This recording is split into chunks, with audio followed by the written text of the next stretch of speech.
Bismillahirrahmanirrahim. I am Dr. Sana Jabin, working as an assistant professor in Department of Botany, Division of Science and Technology, University of Education, Lahore. And this is the 15th lecture of the course, Mycology and Plant Pathology. This lecture is about Erysipelas.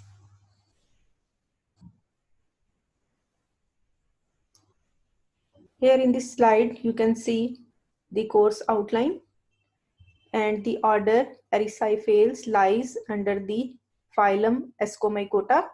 We have previously studied about the general characters of Ascomycota. Then we have studied in detail the order Pizizales. Now we will be focusing on the Erysipelas. First, we will be discussing in this lecture about the Erysipelas. Then in the next lecture, we will be studying about the life cycle of one of its species. So let's start with the Erysipelas.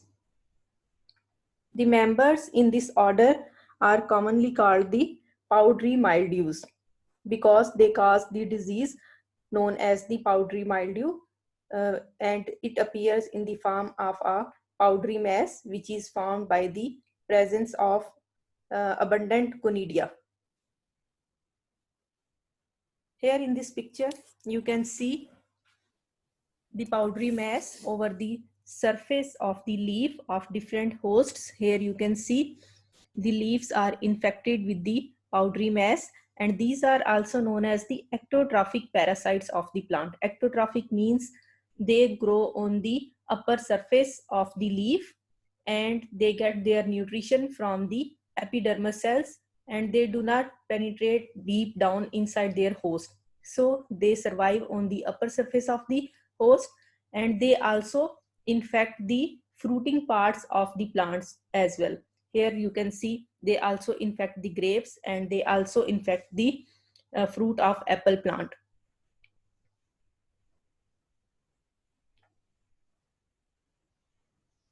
If we see the classification of this order, it is the part of the kingdom fungi, division Ascomycota, because it produces the ascospores after their sexual reproduction, and these ascospores are produced inside the sac-like structure which is known as the ascus. So they are included in the division Ascomycota, and their hyphae bears the septa, and these septa are simple septa, and they bear the Warren bodies near their septa. Their class is Leosciomycetes, and the order we are going to study is the Erysipelas. Let's start with the introduction of this order.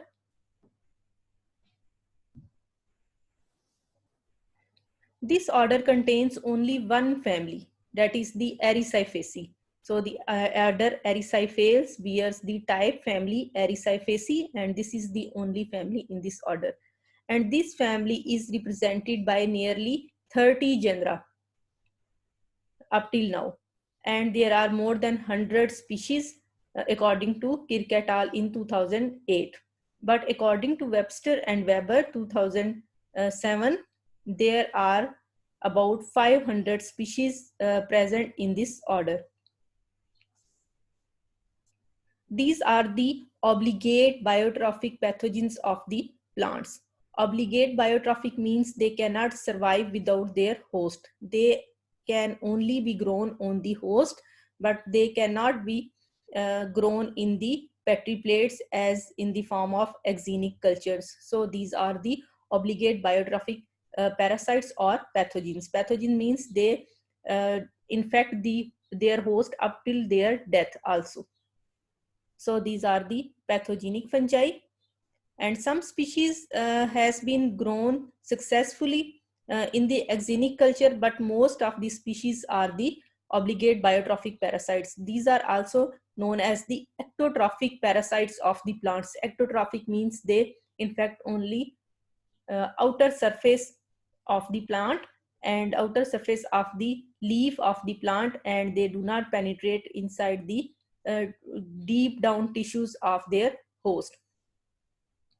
They are also commonly known as powdery mildews because of the production of abundant conidia, which are the asexual reproducing spores, and these spores are formed in millions in from one hyphae. So these are uh, present on the surface of the plant, surface of the leaf, in the form of a powdery mass. This is why these are known as the powdery mildews. They mostly infect the angiosperms, that is, they mostly affect the dicots, but some species also infect the monocot plants. For example, Erysipphe graminis, which is the previous name of the Plumeria graminis. So these are the causative agents of powdery mildews, and they mostly infect the dicots as well as some species of monocots.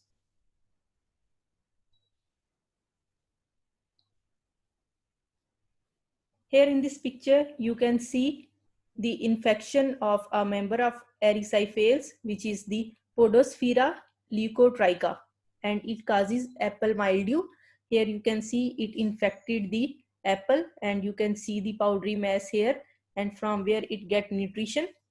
And when it get nutrition from the host, because of the infection on the upper surface of the host, since the upper surface is the protective covering of the plant, so when it damages these plants, the other infections also come upon these plants, and the yield loss is very heavy after the infection which is caused by these members of Erysipelas. Here in this next picture, you can see the Podosphaera morse uvi, and it causes the American gooseberry mildew. And here you can see these are the edible berries, and they infect the unripened fruit of the gooseberry plant. And this is caused by the Podosphaera morse uvi. Here in this picture, you can see the Erysipphe necator. It causes the powdery mildew of grapes. Here you can see a mass of powder on the grapes which are unripened, and they infect these grapes, and then they get nutrition from these, and after the infection, their upper surface damages, and the other organisms like bacteria and viruses also infect these plants.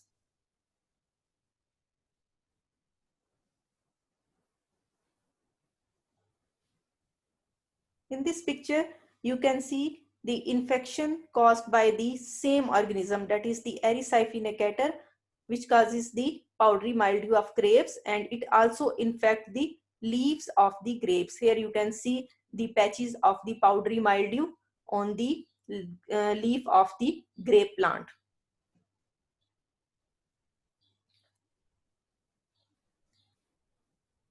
Erysipphe alphytoides.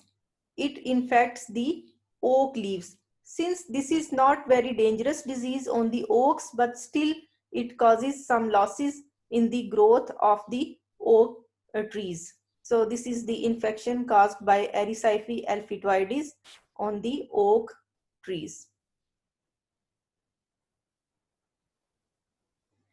If we see the vegetative mycelium of the members in the Erysipelas, their mycelium is septate. Since they belong to Ascomycota, and the member in the Ascomycota bear the hyphae that are septate. So the mycelium is asinocytic, means they bears cross walls in their hyphae. The mycelium is uninucleate. Between each two septa, there is one nucleus in the vegetative mycelium, and this nucleus is haploid. The mycelium of these organisms confined to the leaf surface, that is, they do not penetrate into the deep down tissues. But some species, for example, Phylactinia, go deep into their host, but most of the species confined to the leaf surface of their host. So these are known as the ectotrophic parasites. The infection is limited to the epidermal cells. So this is why these are known as the ectotrophic obligate organisms. They penetrate in the host by the aprisoria. Aprisoria are the small infection pegs which helps them to penetrate inside their host, and they get their nutrition by the formation of haustoria. These haustoria are specialized nutrition absorbing structures, and they also help these fungi to increase the contact area with their host and get maximum nutrition from their host to produce the conidia on the surface of the host. Conidia are hydrated, that is, they bear a plenty of water inside their tissues, so they can grow on less humid environmental conditions. So this is why they are produced in abundance, that is, they do not depend on the water availability. They bear the hydrated conidia, which help them to germinate in the dry climatic conditions as well.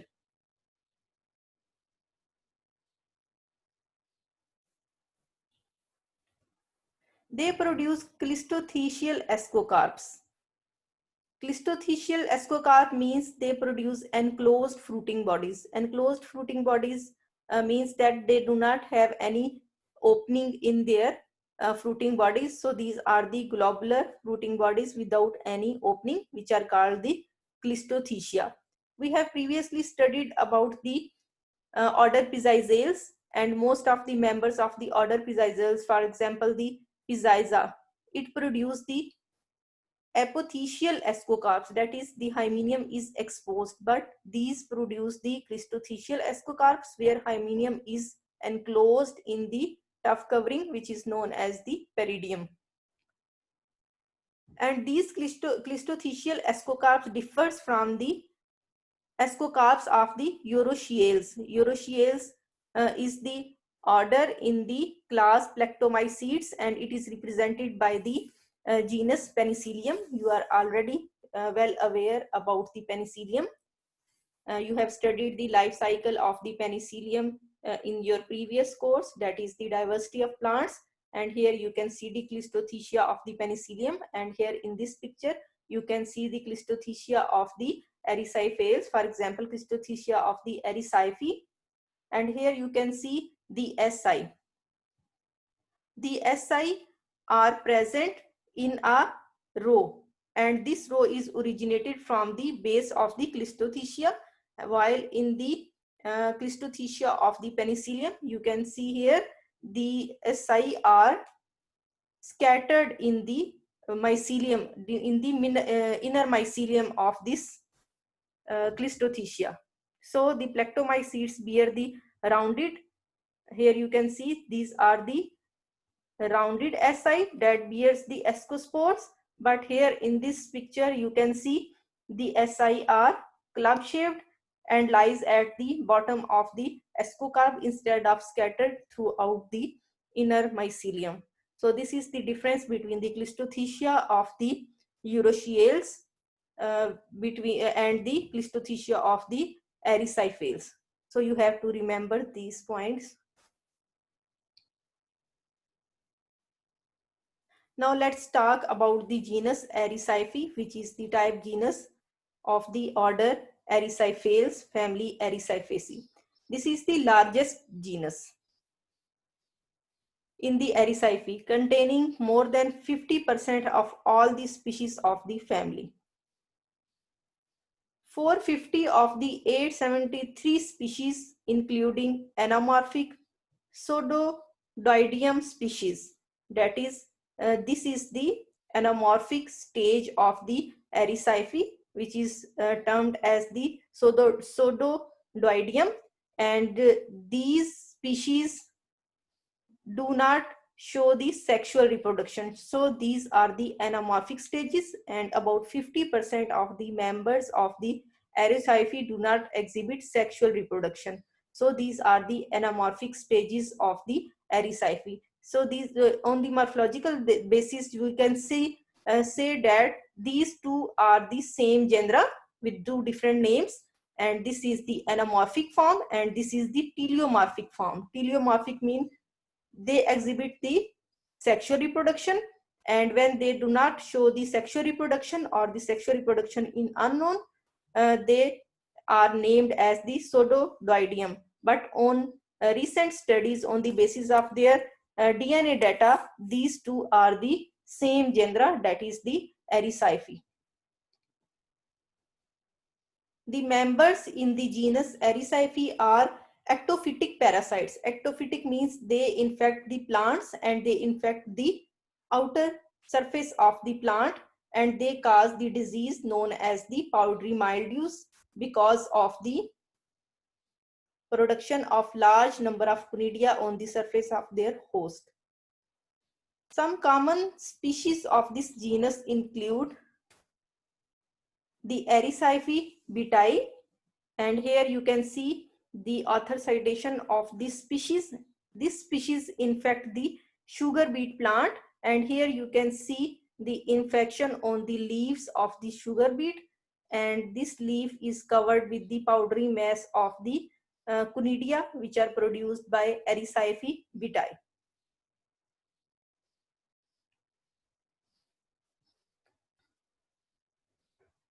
Here in this picture you can see the infection caused by Bloomeria graminis.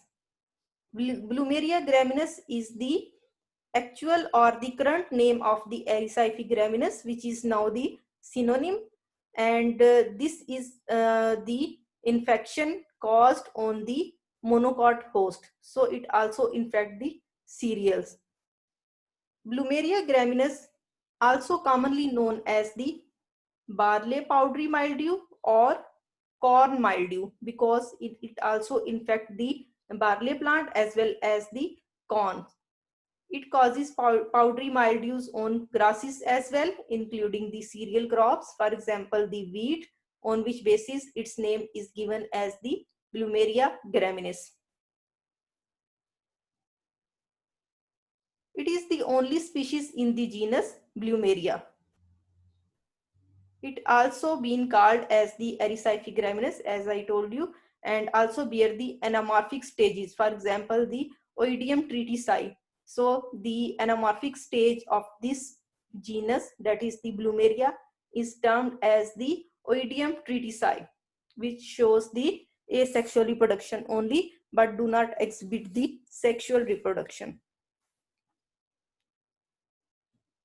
Here in this screenshot taken from the public database, that is the Index Fungorum, and you can see here its current name is the Bloomeria graminis, and the synonyms are the Ericyphe graminis. This species was previously discovered by DC in 1815. This is the short name of the scientist which he have used for the authority, and this species was first discovered in 1815.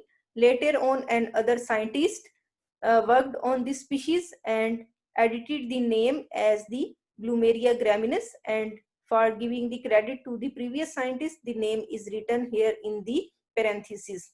And this species was renamed in 1975 by this scientist, and this is the current name of the Bloomeria graminis. So whenever you study from the books, it is written as the Ericyphe graminis, but now this literature is updated. You have to use the name Bloomeria graminis instead of the Ericyphe graminis. This is all about the introduction and general characters of the Ericyphales. In the next lecture, we will be studying about the life cycle of the Bloomeria graminis in detail.